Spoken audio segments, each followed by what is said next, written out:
kamu Syiah atau Sunni gitu. Ini penting soalnya. Gak takut tapi mama anaknya pergi sendirian nih?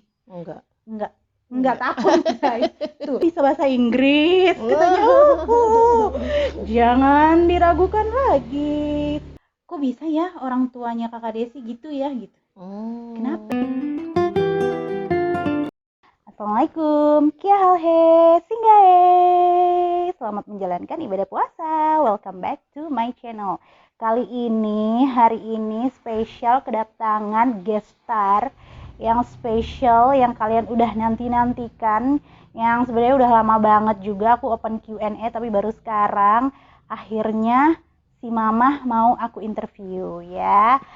Hari ini kita akan Q&A dengan mamah aku, Mama Tati Sri Muryati, tentang menjawab penasaran kalian. Kayak gimana sih perasaannya mama, gimana sih yakinin mama gitu kan. Banyak banget yang penasaran, kita langsung aja tanya sama orangnya ya.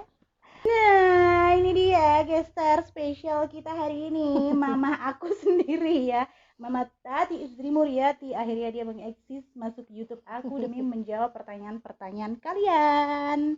Assalamualaikum. Tuh, disapa dulu dong Ma. Ya. Assalamualaikum warahmatullahi wabarakatuh. Apa kabar kalian semua? Semoga kalian semua pada sehat walafiat dan jangan lupa bahagia. Stay happy, stay blessed gitu kan.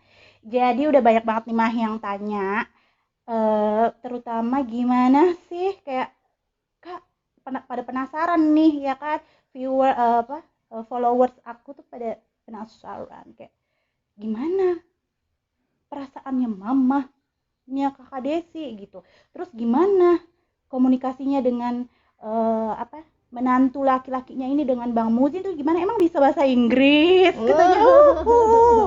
Jangan diragukan lagi saudara-saudara, coba mah sapa dengan bahasa Inggris. Ayo di lulusan oil company, American company gitu kan, for 20 years. Yeah, You work experience. in oil and gas company, right?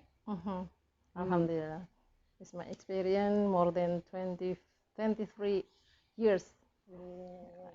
I work at oil company in Indonesia. Jangan diragukan lagi. And Let's every go. day I use English conversation with my boss and my friend. Tuh, Okay. mantul kan. Jadi nggak masalah kalau selama ini Desi punya banyak boyfriend from out of Indonesia, from all the world. It's okay. Jadi tidak ada masalah dengan komunikasi selama kita bisa bahasa Inggris gitu ceritanya. Walaupun ya letak-letuk sekarang ya sudah berapa tahun kita udah nggak kerja, udah more than 10 years masa pensiun saya di sini. Gitu guys ya kan, jangan ragukan bahasa Inggris Mama Tati. Jadi pada penasaran emang gimana Kak caranya berkomunikasi dengan Bang Muzi, berarti bisa dong bahasa Inggris?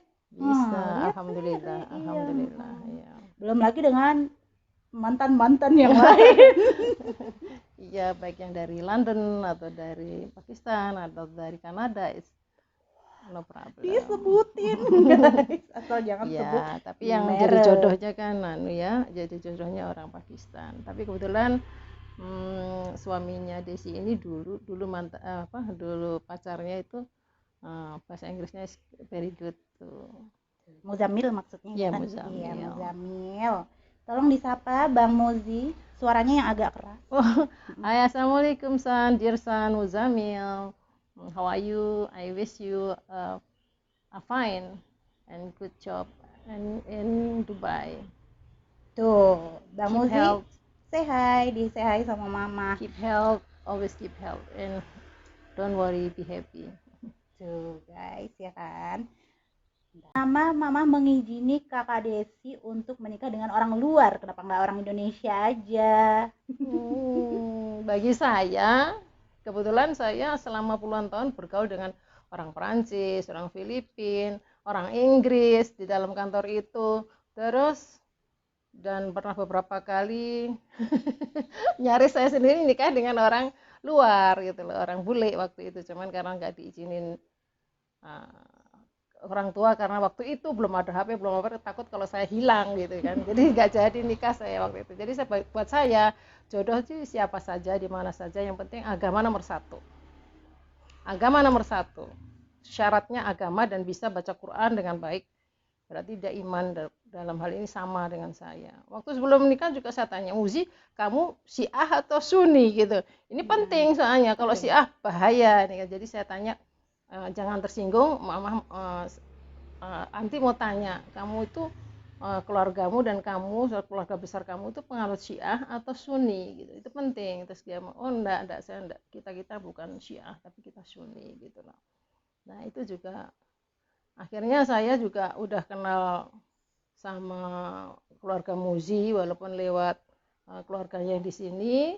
Terus saya ya tidak lepas dari sholat lagi, minta lagi karena kita nggak tahu what happen next. Dan kalau saya salah pilih kan ya bahaya, makanya saya berserah diri sama Allah. Ya Allah, minta terus gitu. Mantul kan. Jadi setelah itu saya kasih izin dengan syarat, tentunya dengan syarat izinnya boleh menikah. Terus saya minta Muzi supaya nikah di Indonesia, waktu itu pandemi lah. Stop dulu nih, ini pas menyambung pertanyaannya. Sudah diizinin nikah dengan orang luar, tapi gimana caranya mamah itu mempercayai kakak Desi dan mengizinkan kakak Desi untuk menikah di Pakistan sendirian pula gitu? Pasti banyak yang pro kontra. Iya, itu sebetulnya juga itu gimana tuh? Di luar ekspektasi saya. Dulu saya izinin menikah atau dilamar dengan orang luar, walaupun saya belum pernah ketemu, tapi karena sering berkomunikasi, ya good communication between me and Muzi at that time, jadi saya oh ya sudah, kita percaya ya. Lah, ekspektasi saya sebagai orang tua, apalagi cewek perempuan, anak perempuan the only one, maunya saya bikin pesta nikahnya di Indonesia. Bagaimanapun juga kepingin gimana gitu ya, nikahin seperti nikah kakaknya dulu gitu loh. Jadi saya bilang, oh ya mama, nanti sekitar Desember, kata Muzi, sekitar Desember saya akan datang ke sana menikah di Indonesia. Tapi ya wallahu alam bisawab, tiba-tiba pandemi begitu meledaknya sehingga bingung, dan Muzi tiba-tiba dikasih cuti yang harus diambil pada saat itu, dan sebulan itu harus ya udah, kalau nggak bisa Desember waktu saya cuti ini harus nikah. Mama, hah? Bilang bingung lagi saya, kalau Mei mau menikah atau April mau menikah gimana, dilamar juga secara syah belum. Akhirnya saya punya request dengan Muzi waktu itu, oke, kalau kamu begitu istiqoroh lagi, saya mama istiqoroh lagi. Kemudian saya minta supaya dilamar secara culture Indonesia secara sah gitu loh, dilamar dulu sebelum tiba-tiba mau nikah. Terus kita komunikasikan lagi dengan Muzi bagaimana kalau saya minta ditunangin dulu, dilamar dulu. Kemudian setelah setuju, kemudian saudara yang di sini mewakili Muzi, kemudian dia melamar Desi by online, komunikasinya by Zoom ya waktu itu. Iya, via Zoom, dan keluarga yang sepupunya itu kakak Lala Nafid dan Mala Ashfaq ya kan, Mas Uaib datang ke rumah untuk melamar Desi, dan disaksikan Zoom dengan ayah ibunya Muzi, keluarga besarnya Muzi di Pakistan. Nah, setelah itu karena pandemi yang meledak, akhirnya dengan berat hati Desi sama Muzi mengajukan pilihan untuk bisa menikah di sana. Lah, ini yang paling berat buat mama, berat. Bagaimana ini anak perempuan, nggak ada pendamping, kalau ke sana biayanya sangat besar, dan nanti kalau saya ke sana berangkat sih oke ya, ada Desi, tapi pulangnya ketika saya tahu kalau habis menikah pasti mereka kan nggak mungkin ikut ke Indonesia karena Muzi hanya terbatas cutinya. Saya paling nggak di sana sebulan, berarti cutinya Muzi sudah habis. Nah, kemudian terus gimana saya pulang sendiri? Waduh, kelabaan nanti, sementara perjalanannya harus lewat transit di Dubai atau transit di Qatar.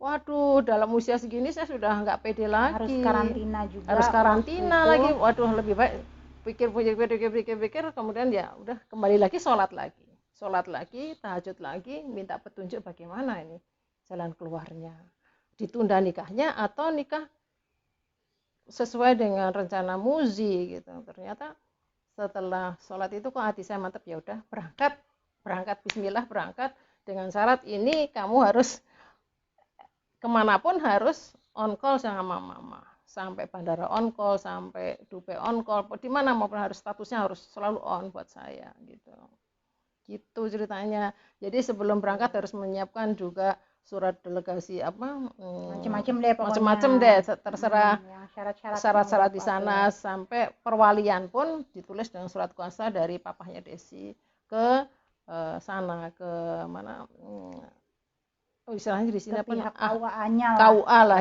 gitu. Begitu guys. Ya, jadi gitu. Mama tapi senang apa sedih akhirnya anaknya menikah tapi sendirian? Ya sedih juga, nggak bisa mendampingi, tapi karena situasi ya percaya, karena sudah sholat ya yakin aja bahwa Allah bersama, Allah menjaga kamu. Ya, kalau kita sudah berserah diri sama Allah, yakin bahwa oh ya sudah, yang menggenggam Desi adalah Allah, jadi saya titipkan Desi sama Allah gitu aja. Jadi tenang. Nggak takut tapi mama anaknya pergi sendirian nih? Enggak takut guys. Tuh cuma emak gue yang bilang cuma emak gue yang melepas anaknya sendirian terpaksa. Dan nggak takut gitu ya, karena anaknya udah guide juga kan. Terpaksa dilepas. Andai kata waktu itu tidak ada pandemi dan tidak harus karantina, waduh mungkin ya saya lebih baik ikut gitu loh, menyaksikan pernikahan. Tapi karena semuanya serba nggak ada pilihan yang lebih baik gitu loh. Gitu guys. Gitu. Ayahnya ikut, waduh lebih meledak lagi nanti. Misalkan saya sama ayahnya ikut, waduh biayanya sangat besar. Sementara yang ditanggung Muzi adalah hanya Desi aja untuk waktu tripnya. Itu guys, soalnya harga tiketnya ya harga tiketnya di luar perjalanan yang biasanya cuma 6 juta, ini jadi 15 juta. Jadi kalau dikalikan 3, saat kali jalan aja 45 juta. Aduh enggak deh, lebih baik itu save untuk your honeymoon atau ya apa gitu sudah. Jadi kita harus lapang dada, jadi orang tua tuh selalu lapang dada untuk anaknya. Kenapa mama bisa pemikirannya open minded gitu? Karena banyaknya yang tanya kayak, kok bisa ya orang tuanya kakak Desi gitu ya gitu. Kenapa Ma? Apa alasannya? Ya, alasannya karena sudah satu mungkin pergaulan mama dulu ya nggak Indonesia tok gitu ya, sudah biasalah nikah dengan orang luar, juga seperti ponakan saya nikah sama orang Australia, tinggal di Australia gitu ya.